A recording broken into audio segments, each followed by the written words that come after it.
Primero, cuando llega a Barranquilla, ¿con qué lo reciben a usted? Uy, hoy me recibieron con un cayeye y unos chicharrones buenísimos. De verdad, veníamos madrugados esta mañana, como a las 3 de la mañana, para llegar a tiempo al aeropuerto y poder llegar a los compromisos que teníamos. Entonces ese fue el recibimiento. ¿Alguna vez ha venido con su hermano? Sí, hemos coincidido acá, bueno, cuando se casó, ¿no? Él se casó acá en Barranquilla y estuvimos en su matrimonio. Eso fue una fecha muy especial, muy memorable. Usted ha sido una de las voces más firmes en la lucha con el narcotráfico aquí en Colombia. La corrupción que hay aquí es bravísima. ¿Cuáles son las estrategias que usted propone con el nuevo liberalismo para enfrentar esas problemáticas que hay actualmente en su gobierno? Bueno, lo que tenemos que atacar es el corazón de las organizaciones criminales, su centro de gravedad, que son sus finanzas. Y las finanzas tienen caldo de cultivo en la corrupción. De hecho, esta semana publiqué un artículo de opinión, de análisis sobre el tema. Cómo utilizar las herramientas de inteligencia artificial, cómo utilizar la tecnología y cómo orientar todas las capacidades del Estado para combatir ese corazón de esas estructuras criminales que son sus finanzas, cómo mueven la plata, cómo lavan la plata. Interpol acaba de inaugurar una nueva notificación, pues es famosa la notificación de la circular roja, de la circular azul, es la circular plateada, que permite bilateralmente poner de acuerdo a dos países para hacer operaciones y confiscación de bienes ligados al narcotráfico, por establecer todo el mapa. Es decir, cuando hay una captura de un cabecilla, pues eso no sirve de nada si eso no tiene un impacto, por ejemplo, en la reducción de los homicidios, en la reducción de la extorsión callejera, que es un problema el más grave de seguridad que está enfrentando en este momento Barranquilla y que no se denuncia, porque la extorsión de las cárceles hay registros y hay estadísticas, pero la extorsión callejera no se denuncia por temor, por miedo, porque la gente no se siente segura y protegida para denunciar, porque pasa el de la moto y a la señora que vende sus arepas en la calle, pues si no paga los 40.000 pesos diarios, pues se atiene a las consecuencias. Entonces eso funciona con unas redes de manejo de dinero en donde están las rentas criminales, el del narcotráfico, de la minería criminal, de la trata de personas, de la trata de migrantes, del tráfico ilegal de gasolina, del contrabando, del tráfico de maderas finas, de la corrupción, que además la corrupción no es solamente los contratos amañados, no es solamente el tráfico de puestos en la organización pública, es la cooptación del Estado por parte de estructuras criminales que utilizan el Estado para mimetizarse, pero también para utilizar dentro del Estado la capacidad de limitar la capacidad del Estado para responder y para defenderse y para actuar. Entonces se infiltran en todas las instituciones fundamentales del Estado, en la Fiscalía, en la Procuraduría, en las alcaldías, en las gobernaciones, en el gobierno nacional. Entonces tenemos que enfocarnos en eso y fortalecer las capacidades de inteligencia. Hoy el presupuesto de inteligencia de las fuerzas es mínimo y nos estamos gastando, o el gobierno nos quiere embarcar en gastarnos 1 billón de pesos, 1 millón de millones de pesos en una consulta popular que es simplemente su plataforma de campaña para el año entrante. Nos quieren embarcar en la compra de unos aviones que no sirven para responder a las necesidades de seguridad que tiene en este momento el país, de necesidades de seguridad interna. Son aviones costosísimos, pero además aviones que no van a servir para atender los problemas de seguridad ciudadana y de seguridad pública, de recuperación territorial, que es la prioridad que tenemos que adelantar en este momento. Entonces son muchos los retos y los desafíos, pero yo diría que tenemos que concentrar las capacidades del Estado. Mire la UIAF, por ejemplo, que es la Unidad de Información y Análisis Financiero, que tiene facultades de inteligencia financiera. Tiene 30.000 millones de pesos de presupuesto la UIAF en este momento, para enfrentar ese capital, esa capacidad enorme que tienen las organizaciones criminales. Entonces tenemos que trabajar en eso y tenemos que ampliar la cooperación internacional, tenemos que volver a restablecer las relaciones diplomáticas con Israel. país con el que teníamos una larga tradición de cooperación en materia de inteligencia. Los equipos de comunicaciones del ejército, de la policía, son de fabricación israelí. La DIPOL en este momento, que es la capacidad de inteligencia de la Policía Nacional, está totalmente disminuida, desmantelada. No hay presupuesto, no hay recursos para hacer operaciones, para pagar informantes. Es decir, la inteligencia humana es fundamental también para infiltrar esas estructuras, pero no hay recursos para eso. Entonces, porque todo se ha orientado hacia lo que llamamos una paz criminal, es decir, como al latín, ¿no? Pax criminalis, en donde la paz es pactos entre estructuras criminales que deciden hacerse pasito o no agredirse, como los chotas y los espartanos en Buenaventura. Ese pacto ya se rompió, se reventó por la disputa territorial. Entonces no podemos seguir en ese juego de los pactos entre criminales y apostarle a una paz entre los criminales, sino combatir las finanzas de esas estructuras criminales, que es lo que va a permitir desestructurarlas y desmantelarlas. Bueno, doctor Talán, supe que estuvo en el Carnaval de Barranquilla. Esta es una de las fiestas más importantes de Colombia y es conocido como uno de los patrimonios culturales y materiales de la humanidad dentro de su gobierno. ¿Cómo piensa promover, fortalecer y conservar esta tradición? ¿Y cómo pensaría usted darle participación a las nuevas generaciones en su celebración? Fíjese que pocas cosas tienen tanto que ver con la seguridad como la cultura. A mí lo que más me llamó la atención de los 4 fines de semana que estuve en Barranquilla en los eventos del carnaval fue que la gente consumía licor, la gente estaba alegre, estaba en la calle, pero uno no veía una sola riña, no veía uno una sola pelea, y la gente desarrolla toda esa capacidad que no tenemos los cachacos a veces de burlarnos de nosotros mismos, que es una cualidad que tienen acá, que es muy importante, que es fundamental. Entonces la cultura es una herramienta y un instrumento muy importante y muy poderoso para la seguridad. ¿Sí? Además de eso, pues las expresiones culturales de nuestro país son únicas en el mundo.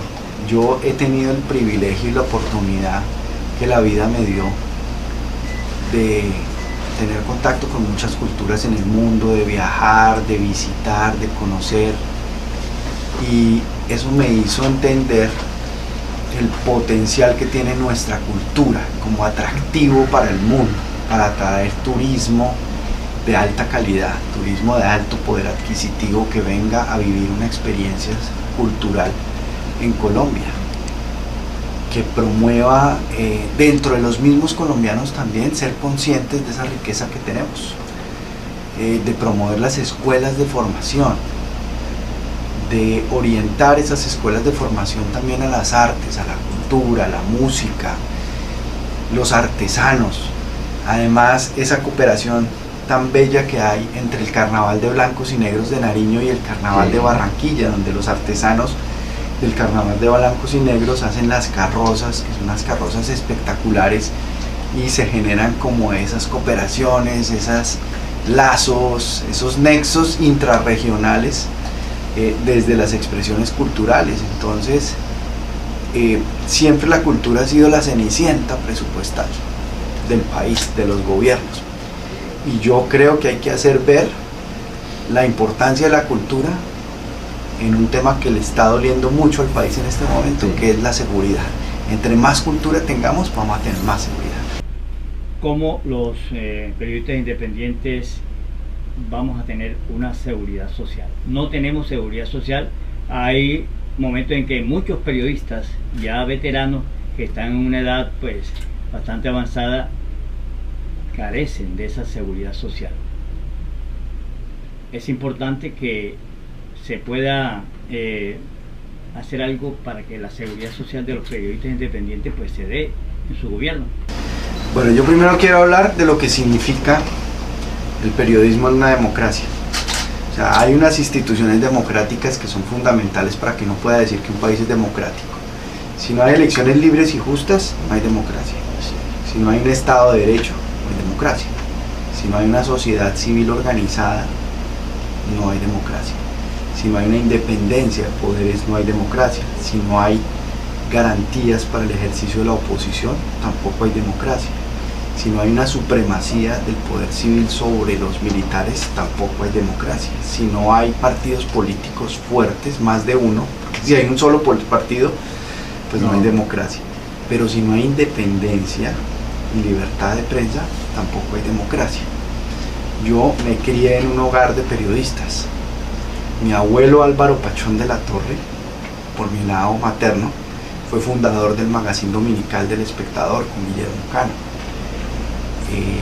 Habló en las emisoras durante el 9 de abril. Mi padre fue periodista, director de Nueva Frontera, escribió en El Tiempo. Mi madre fue periodista 20 años en El Tiempo, es periodista, que ella cuando uno le dice que fue periodista se molesta, dice no, yo soy periodista. Y hemos ejercido el periodismo. Yo estuve 2 años con Juan Gozaín en la cabina de RCN Radio trabajando a su lado, y fue una experiencia inolvidable en mi vida. Entonces yo reconozco la importancia que tiene para una democracia el periodismo, el ejercicio independiente y libre del periodismo, y por supuesto que el bienestar de los periodistas, la seguridad de los periodistas, la independencia para que el periodismo sea ejercido para incomodar el poder, para incomodar a los poderosos, para denunciar, para investigar, para ser esa voz interlocutora con la sociedad civil en casos de corrupción. Mire que lo lamentable ha sido que los colombianos no nos hemos enterado de los grandes casos de corrupción por los organismos de control, nos hemos enterado por la prensa, por las investigaciones periodísticas.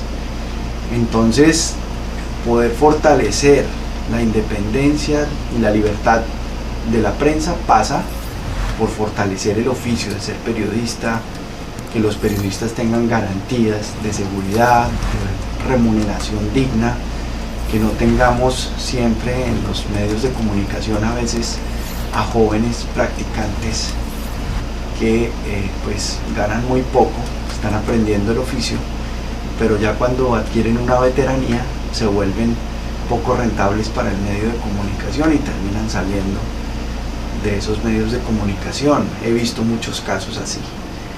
Entonces, presentar, planear, pensar en un proyecto de ley para fortalecer la seguridad social de los periodistas, creo que es una iniciativa digna de respaldar, y en el nuevo liberalismo estamos listos para apoyar.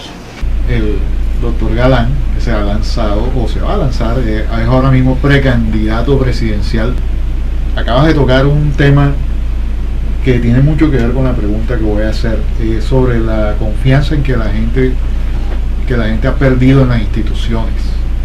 Ya, de hecho, todos los días vemos que le quitaron presupuesto a la cultura, le quitaron presupuesto por ahí me acabo de enterar que también le piensan quitar presupuesto otra vez al deporte, otro recorte más viene en camino.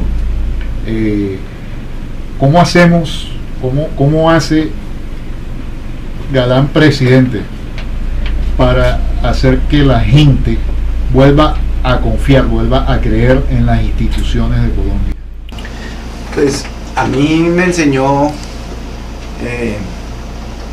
un gran ideólogo de la ética, que es Bernardo Toro, que la única manera de construir confianza en la vida es cumpliendo las promesas. Y los políticos, muchos políticos, han fallado en el cumplimiento de las promesas, y por eso la gente no confía en los políticos. Entonces, para poder iniciar un proceso de construcción de confianza es necesario enfocarse en resultados. Ya la gente no cree en esas promesas de cambio fantásticas de la noche a la mañana, ideológicas, dogmáticas. No, la gente quiere ver resultados concretos. Los jóvenes en Colombia, para decidir quedarse en el país, necesitan garantías de que van a poder tener un trabajo, no solamente de que van a poder ir a la universidad, Yo estuve hace 3 semanas en la Universidad del Atlántico en un conversatorio con 180 jóvenes y les pregunté, les dije alcen la mano los que han pensado en irse del país. El 95% levantó la mano estando matriculados en la universidad, haciendo estudios, porque muchos de esos jóvenes son conscientes de que están estudiando carreras de hace 40 años, enseñadas de la forma como se enseñaban hace 40 años, que en la era de la inteligencia artificial no les van a servir para absolutamente nada, ni les van a garantizar un proyecto de vida, un trabajo, un sustento para ellos, para sus familias. Y la manera en que tenemos que trabajar para que Colombia recupere la confianza es uniendo a Colombia, pero para unirla hay que tener confianza. Y la confianza se construye cumpliendo las promesas y enfocándonos en los resultados, con realmente líderes políticos con sensibilidad social, que decidan definitivamente abandonar la política tradicional, el clientelismo, que nos cuesta a los colombianos entre el 5 y el 8% del Producto Interno Bruto, el clientelismo, que es un gran caldo de cultivo para la corrupción, que es toda la política transaccional. Es una tentación grande. En una alcaldía, en una entidad gubernamental, un grupo político se apodera de esa entidad y entonces se adueña de los contratos y entonces contrata personas y les dice, bueno, usted tiene un contrato, pero entonces usted mensualmente tiene que pasarme tanta plata. Usted cada vez que yo hago una reunión política me tiene que llevar tantas personas. Y usted cada vez que haya elecciones me tiene que registrar tantos votantes y me tiene que repartir este cupo de publicidad. Ah, ¿no le gusta? Bueno, hasta luego y le damos el contrato a quien se someta a esas condiciones. Ese es el clientelismo, que es la esclavitud moderna en este momento política en nuestro país, y esa costumbre política la tenemos que cambiar porque hemos normalizado esas costumbres políticas. Hemos creído que sí, la política es así, toca, no hay nada que hacer, eso es así, y resulta que no es así, eso no es normal. Y para adaptarnos a la inteligencia artificial, a la revolución tecnológica que va a ser de un impacto que no nos alcanzamos a dimensionar. Es como cuando la humanidad se inventó la rueda, o inventó la electricidad, o el internet. Eso va a cambiar todo en nuestra vida, cómo nos relacionamos, nuestro ambiente laboral, el sistema educativo, el sistema de salud, la seguridad, los trámites ante el Estado, la relación que tienen con las instituciones, con el poder judicial, los ciudadanos. Todo va a cambiar y se va a revolucionar con la inteligencia artificial. Tenemos que preparar a nuestro país para esa revolución que ya llegó, que ya está acá. Ese es un gran reto que hay que afrontar y que hay que afrontar ya, pero la recuperación de la confianza pasa por ahí, pasa por conocer también la historia. Estamos viviendo un periodo histórico muy parecido al que el mundo vivió entre la Primera y la Segunda Guerra Mundial. Después de la Primera Guerra Mundial hubo una pandemia, que fue la gripa española, que mató entre 70 y 100 millones de personas, proporcionalmente mucho más de lo que mató el COVID. Pero nosotros salimos de una pandemia que fue el COVID. Después de la gripa española vino una crisis inflacionaria en Alemania, en Europa, en varios países. Hubo una crisis de insatisfacción por la democracia. La gente se sentía insatisfecha con la democracia como régimen político que le ofrecía soluciones, oportunidades alternativas, y empezó a irse por el autoritarismo, por regímenes populistas que llegaron a través de la democracia al poder y que se dedicaron a destruir la democracia. Cuando Hitler llegó al poder, pues lo primero que hizo fue incendiar el Reichstag, el parlamento alemán, acabar con la separación de poderes, acumular todo el poder. Vino una crisis económica en 1929, la caída de la bolsa y toda la década de los 30 de recesión económica mundial. ¿Y eso a dónde llevó el mundo? A la Segunda Guerra Mundial, que le costó 70 millones de muertos. Sin hablar de los muertos que le costó los regímenes autoritarios de la Unión Soviética, con Stalin, que mató millones de personas, decenas de millones de personas en los gulags represivos allá, y lo mismo Hitler y Mussolini. Entonces estamos como repitiendo esa misma historia hoy. Hay un déjà vu, pero no es un déjà vu para mucha gente que no conoce la historia. Y es que precisamente eso también es importante, que la gente sepa de dónde venimos, lo que vivimos, para no repetirlo. Mira, para saber uno qué va a pasar en el futuro, uno no tiene que ir a un tipo que le eche el tarot, ni una bruja que le lea el aura y que le lea la bola de cristal y que la carta astral. No, uno lee la historia, y ya sabe qué va a pasar. Sí. Es como la moda es cíclica. Sí, la claro. política también. Claro. Prácticamente. Y lo peor es que hemos dejado que eso se vuelva como parte del paisaje. Como que, no, es normal. Eso tiene que volver a pasar porque ya pasó. Entonces la gente no es consciente de que en algún momento tenemos que parar eso, salir de ese círculo vicioso. Pues por ejemplo, los jóvenes de ahora, que no conocen mucho de la historia, no saben lo que fueron los años 80 en Colombia. Nosotros vivimos esa época. Claro. El cartel de Medellín, Sí.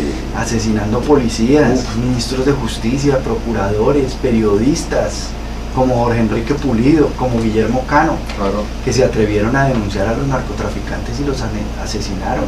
Los jueces que firmaban una providencia a las 10 de la mañana y a las 2 de la tarde los asesinaba un sicario. Tuvieron que salir los jueces sin rostro, me acuerdo también. Pues todas esas medidas que se tuvieron que Terrible. tomar, y ahora estamos como en un regresar a esa época de los 80 en Colombia, con una debilidad Sí. del Estado, una debilidad de las instituciones, de la fuerza pública para responder a los desafíos de seguridad. Y hay que reforzarlo porque la gente está sintiendo que no hay respaldo de las autoridades. Estamos como La policía hay que desvanecidos. transformarla, porque la policía tiene playa alta y playa baja.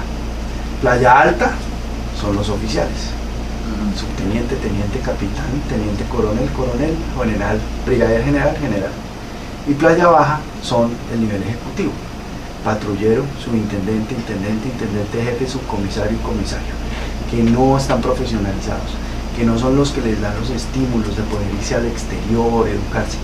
El nivel ejecutivo, ese es el policía de la vigilancia, el que está en la calle, el que está en contacto con el ciudadano permanentemente, el que tiene que estar formado y ser profesional para ganarse la confianza del ciudadano, para que el ciudadano acuda a él, para protegerse, para denunciar. Esa transformación de la policía a través de su profesionalización la tenemos que hacer. Doctor Juan Manuel Galán, precandidato presidencial por el Nuevo Liberalismo, hijo de un gran líder político, Luis Carlos Galán Sarmiento, que fue amigo de mi padre, Nelson Contreras.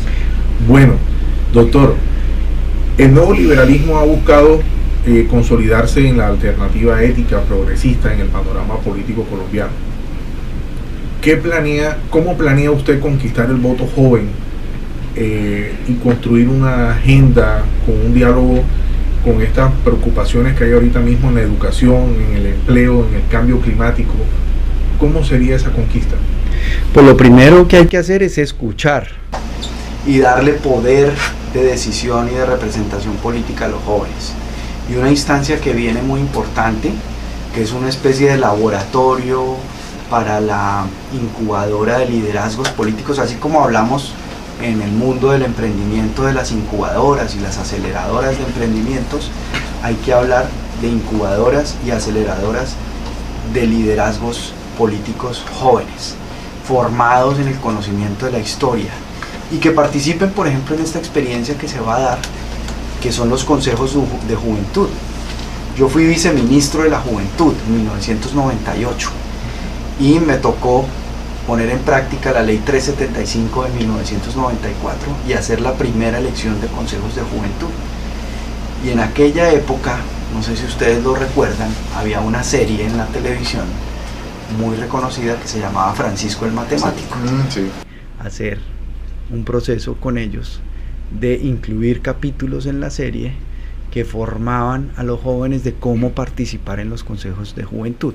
La última elección de consejos de juventud tuvo apenas un 10% de participación. Entonces nosotros en el Nuevo Liberalismo nos hemos impuesto como reto hacer una movilización, una capacitación, una formación de jóvenes para que se animen a participar en la elección de consejos de juventud y de esa forma empiecen a madurar y a formar un liderazgo político de representación política para los jóvenes. Y empecemos en Colombia a pensar cómo le ofrecemos a los jóvenes la oportunidad que están esperando de construir un proyecto de vida. Porque no se trata solamente de que tengan trabajo o que puedan ir a la universidad, sino de que sientan que acá en su país pueden construir un proyecto de vida, que además responda al principal desafío de salud pública que tiene el mundo en este momento y que tiene Colombia, que es la salud mental y la salud emocional, que son los problemas de suicidio, que son los problemas de depresión, de violencia, de agresividad. Yo digo que, utilizando un símil del deporte, la vida es como una carrera de atletismo. Entonces hay colombianos que arrancan de la línea de partida, hay colombianos que arrancan 100 metros adelante, hay colombianos que arrancan 100 metros atrás, pero la gran mayoría de colombianos no tiene oportunidad de inscribirse para participar en la carrera. Y la oportunidad para participar en la carrera empieza por la nutrición y por el afecto. Si nosotros tenemos niños en gestación materna que no tienen las suficientes proteínas para su desarrollo cerebral, tenemos cerebros incapacitados de por vida para desarrollar plenamente su potencial. Vemos que la influencia afrodescendiente, no solamente en Barranquilla, sino en Colombia en general, tiene música, danza y gastronomía. Dentro de su campaña, ¿cómo puede usted apoyar y visibilizar a estas comunidades afrodescendientes? Y en términos de educación y empleo y acceso a la cultura, ¿cómo los apoyaría? Pues me parece que hay que desarrollar programas de discriminación positiva. Es decir, cómo logró Estados Unidos, después de esa época de los 60, cuando tuvimos la primera estudiante universitaria negra en Estados Unidos, el primer estudiante negro, cómo a través del deporte también hubo un enlace entre la educación y el deporte para promover que esas comunidades pudieran surgir, pudieran tener oportunidades. Entonces, estudiar incentivos y estudiar mecanismos de discriminación positiva para que esas comunidades puedan progresar, puedan avanzar, puedan tener las mismas oportunidades que tiene cualquier grupo étnico en nuestra sociedad. Y lo mismo creo que hay que hacer también con los grupos indígenas. Estamos atravesando por una situación muy difícil con las amenazas que recibimos a diario de grupos al margen de la ley o de aquellas personas que se hacen pasar por estos grupos, porque nosotros decimos las cosas como son y claramente. En su gobierno, usted es el presidente, ¿cómo va a garantizar la seguridad personal de estos periodistas independientes? Bueno, la Unidad Nacional de Protección necesita una revisión porque hay muchísima gente, es decir, el presupuesto de la Unidad Nacional de Protección es grandísimo, es gigantesco y hay muchas personas ahí, a veces que tienen esquemas de protección que no los necesitan o que los usan mal.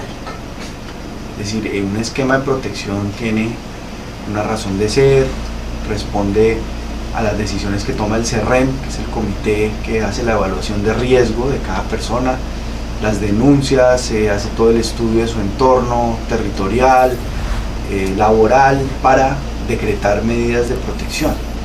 Entonces, ese proceso hay que revisarlo muy bien para saber de todos esos protegidos que tiene la UNP, cuáles de verdad necesitan la protección y cuáles no la necesitan y cuánta gente hay que no tiene esquemas de protección que los debería tener. Eso. Pero también los medios independientes, creo que hay que hacer una revisión en Colombia de la asignación de las pautas publicitarias estatales, porque allí hay una inequidad en donde, por ejemplo, eso pasaba con las emisoras comunitarias que han venido desapareciendo, se han venido muriendo, y que han sido el instrumento de comunicación territorial para muchos lugares recónditos en nuestro país, en donde ese es el medio por excelencia de comunicación, que no tenían apoyo económico. Entonces la asignación de las pautas publicitarias también es un tema que hay que darle una mirada y una revisión para apoyar y fortalecer a los medios independientes. Eso necesita también que los medios de comunicación, que las organizaciones de la sociedad civil ejerzan veedurías sobre esos recursos que se asignan, cómo se gastan y cómo se invierten realmente en la función social del medio de comunicación. Nosotros aquí en el Atlántico no tenemos ni gobernador ni alcaldía en el tema de la pauta publicitaria. Solamente ellos son medios ya que según ellos son más importantes que nosotros, pero también se está haciendo a nivel nacional. O sea, nosotros hasta el momento no hemos recibido nada de lo que se ha ofrecido. Usted como presidente de la República, ¿qué va a hacer con esto de la pauta y de la seguridad social de los periodistas? Pues yo trabajé una ley que no logró terminar su trámite legislativo, desafortunadamente, que buscaba apoyar a las emisoras comunitarias en ese sentido. Hay que buscar fuentes de financiación, una de ellas pues es una repartición equitativa, justa, de la pauta publicitaria, reconociendo el sentido social, el valor que para los territorios y las comunidades tienen esos medios de comunicación y apoyarlos, pero también que la distribución y la asignación de esos recursos pues se haga de una forma transparente y que la gente pueda ver exactamente en qué se gastaron esos recursos, cómo se invirtieron, para que no vayan a parar a bolsillos de inescrupulosos. También revisar el Ministerio de las TIC y sus programas, sus proyectos, sus asignaciones presupuestales y hacer una planeación presupuestal y una propuesta para el próximo plan de desarrollo, una propuesta de medidas legislativas o de decretos, resoluciones que apunten a fortalecer a estos medios de comunicación. ¿Qué puede esperar Barranquilla de Juan Manuel Galán como presidente?